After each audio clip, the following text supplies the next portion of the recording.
श्रावणाच्या पहिल्या सोमवारी डोंबिवली ते अंबरनाथ भव्य कावड यात्रा, महिलांचा मोठा सहभाग. भाजप प्रदेश अध्यक्ष रवींद्र चव्हाण शिवभक्तीत सहभागी. पिंपळेश्वर महादेव मंदिरातून हजारो भाविकांचे प्रस्थान. प्राचीन अंबरनाथ शिवमंदिरात होणार जलाभिषेक. श्रावण महिन्याच्या पहिल्या पवित्र सोमवारी महाराष्ट्रातील डोंबिवली येथे भक्तिश्रद्धा आणि उत्साहाच्या वातावरणात भव्य कावड पदयात्रा काढण्यात आली. डोंबिवलीतील प्रसिद्ध पिंपळेश्वर महादेव मंदिरातून सुरू झालेल्या या यात्रेत सुमारे 5 ते 6 हजार शिवभक्तांनी खांद्यावर कावड घेत बोल बम, हर हर महादेव, ओम नमः शिवाय या जयघोषात सहभाग घेतला. संपूर्ण मार्ग शिवभक्तीच्या वातावरणाने दुमदुमून गेला. ओम शिवसाई विश्वकर्मा सेवा संस्थेच्या वतीनं आयोजित या भव्य कावड यात्रेचे विशेष आकर्षण म्हणजे भाजपचे प्रदेश अध्यक्ष रवींद्र चव्हाण यांनी शिवभक्तांसोबत खांद्यावर कावड घेऊन पदयात्रेत सहभाग नोंदवला. त्यांनी भगवान शंकरावरील आपली श्रद्धा व्यक्त करत सर्व भाविकांना श्रावण महिन्याच्या शुभेच्छा दिल्या. या यात्रेचा समारोप अंबरनाथ येथील प्राचीन शिवमंदिरात होणार असून येथे सर्व कावडधारी भाविक भगवान शंकराला पवित्र जल अर्पण करून जलाभिषेक करणार आहे. ढोल ताशांच्या गजरात भगव्या ध्वजाची दिमागदार शोभा आणि शिवभक्तांच्या गजरात पुढे सरकणाऱ्या या यात्रेत युवक, महिला, ज्येष्ठ नागरिकांनी मोठ्या संख्येनं सहभाग घेतला. शिस्तबद्ध आणि भक्तिभावाने पार पडलेल्या या यात्रेमुळे संपूर्ण परिसर शिवमय झाला. डोंबिवली ते अंबरनाथ अशी निघालेली ही कावड यात्रा केवळ धार्मिक श्रद्धेचे प्रतीक नसून सामाजिक ऐक्य, सांस्कृतिक परंपरा आणि सामूहिक सहभागाचा प्रभावी संदेश देणारी ठरली. मार्गावर विविध सामाजिक संस्था आणि स्थानिक नागरिकांनी भाविकांचे स्वागत केले. अनेक ठिकाणी पिण्याचे पाणी, फळे, प्रसादाची व्यवस्था करण्यात आली. आपल्याला सर्वांना माहीत आहे, गेली वर्षानुवर्ष डोंबिवली शहरामध्ये आणि विशेष करून पिंपळेश्वर महामंदिराच्या या देवस्थानापासून अंबरनाथचं असणारं शिवमंदिर या संपूर्ण भागामध्ये या भागातील असणारे सर्व शिवभक्त कावडिया यात्रांचं आयोजन करत असतात आणि वर्षानुवर्ष ही प्रथा आणि परंपरा सुरू आहे.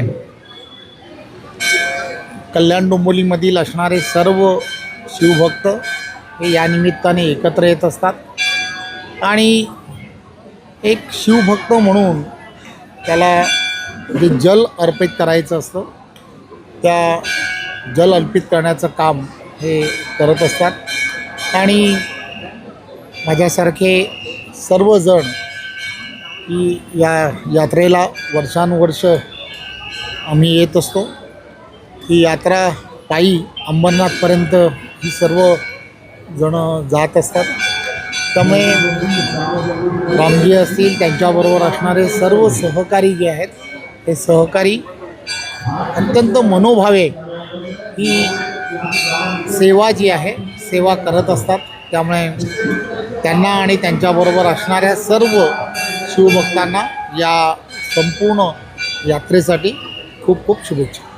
दादा हिंदी में दादा क्या कुछ कहेंगे आज? उत्तर भारतीय लोकांचा श्रावण महिना पौर्णिमा तो पौर्णिमा सुरू होतो आणि अतिशय भक्तिमय वातावरणामध्ये प्रत्येक वर्षी इथून जवळजवळ 5,000 कावड यात्री अंबरनाथच्या दिशेने जात असतात. परंतु यावर्षीची कावड यात्रा आहे ती अतिशय विशेष आहे, कारण अनेक वर्ष जो प्रश्न पिंपळेश्वर महादेव मंदिराचा रखडलेला होता तो माननीय आमदार रविदादा यांच्या माध्यमातून मागच्याच महिन्यात सोडवला आणि ही जी 4.5 एकर जागा आहे ती पिंपळेश्वर मंदिराच्या ट्रस्टच्या नावाने दिलेली. त्यामुळे सर्व भक्तांमध्ये अतिशय आनंदाचं वातावरण आहे आणि एक भक्तिमय वातावरणामध्ये आज ही कावड यात्रा इथून निघत आहे. दादा क्या कुछ कहेंगे? श्रावण ये हमारे ओम शिव साई विश्वकर्मा सेवा संस्था द्वारा कावड़ यात्रा ये 23 सालों से चलती आ रही है और रविंद्र दादा का बहुत बड़ा योगदान भी रहता है और हर साल यानी 23 साल हो गया, हर साल उनका आगमन रहता है, उन्हीं के हाथों से ये शुरुआत होती है और बहुत ही आनंद मिलता है मुझे कि वो दादा बहुत कीमती समय निकाल के हमारे लिए, हमारे कावड़िया वालों के लिए यहाँ पे पधारते हैं। सभी शिव भक्तों के लिए क्या कुछ आह्वान करेंगे जो ये भव्य कावड़ यात्रा निकल रही है? सभी शिव कावड़िया ओम शिव साई विश्वकर्मा सेवा संस्था कावड़िया यात्रियों को मैं यही भोलेनाथ से विनती करेगा कि उनको स्वस्थ और मस्त थोड़ा अच्छा रखें। डोंबिवली भगवा में पहले 23 साल पहले हम लोग 25-30 दिन से स्टार्ट किए। अभी तो हज़ारों के बहुत यानी 5-6 हज़ार के साथ हम लोग दर्शन करते हैं। कहते हैं भक्ति में प्रबल शक्ति होती है और शक्ति शिव भक्तों के रूप में निखरती है। इन शिव भक्तों को क्या कहना चाहेंगे? शिव भक्तों के लिए मैं भोलेनाथ से यही विनती करूँगा कि जो भी आपका स्मरण करता है उसको आप अच्छे ढंग से अच्छी तरह से आशीर्वाद दें।